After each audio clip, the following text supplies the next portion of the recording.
ये क्या है? शगुन का सिक्का दीदी। आपका बेटा और मेरी बेटी, पारू और देवदास का रिश्ता।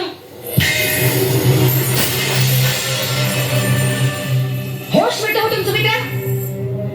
तुम माँ बेटी को यहाँ इसलिए बुलाया था कि मिलकर कोई नौटंकी करोगी तो लोगों का मन बहलेगा, लेकिन तुम तो जादू दिखाने लगी।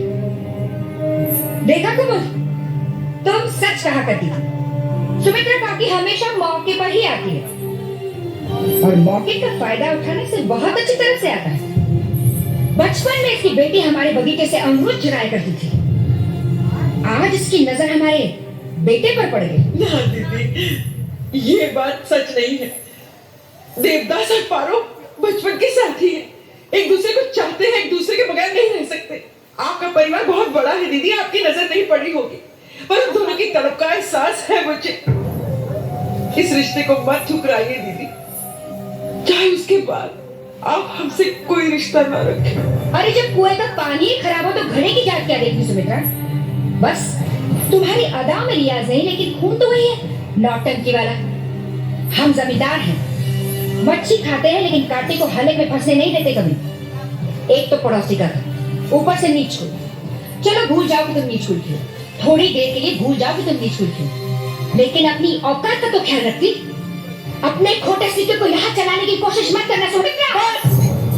तुम्हारे शब्द मेरे मान की मर्यादा को पार कर चुके हैं। आज तक तुम मेरे लिए दीदी थी, आज के बाद सिर्फ कौशल्या।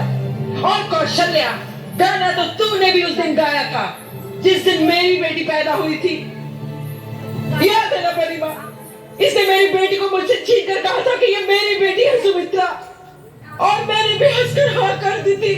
तब मुझे क्या पता था कि बड़े जमींदार की बड़ी हवेली की बड़ी मालकिन इतनी छोटे दिल वाली होगी कि अपने बागीचे से चुराए हुए अमरूद का हिसाब भी रखती होगी।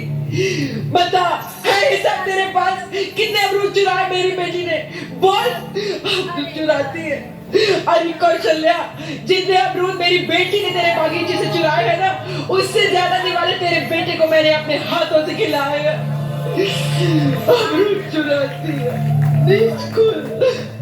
हाँ मानते हैं हम हैं बेटी बेचने वाले, पर धंधा तो तुम भी करती हो कौशल्या। हम तो पैसे लेकर सामने से बेटी देते हैं, तुम तो दहेज भी लेती हो और बेटी भी। सिक्का सही है या गलत, उसकी पहचान आवाज से होती है, लेकिन उसे तुम नहीं समझ पाओगी कौशल्या, क्योंकि तुम बहरी हो कौशल्या, जो अपने बेटे की दिल की धड़कन नहीं सुन सकती। तुम अंधी हो जो उन दोनों के बीच का प्यार नहीं देख सकती, और बहुत जल्दी गूंगी भी हो जाओगी जब अपने बेटे की बर्बादी देखोगी। जिसे तुमने ठुकराया उसी लक्ष्मी की सौगंध खाकर कहती हूँ, आज से 7 दिन के अंदर मैंने अपनी बेटी का ब्याह तुमसे ऊंचे घराने में ना कराया, तो 8वें दिन बिना पूछे मेरा मातम मनाने आ जाना। आई तो थी तुझे दुआएं देने कि तेरे घर चांद सा बेटा हो, पर अब तो यही दुआ निकलती है कि तेरा घर भी चांदनी से आबाद हो, तेरे घर भी बेटी हो।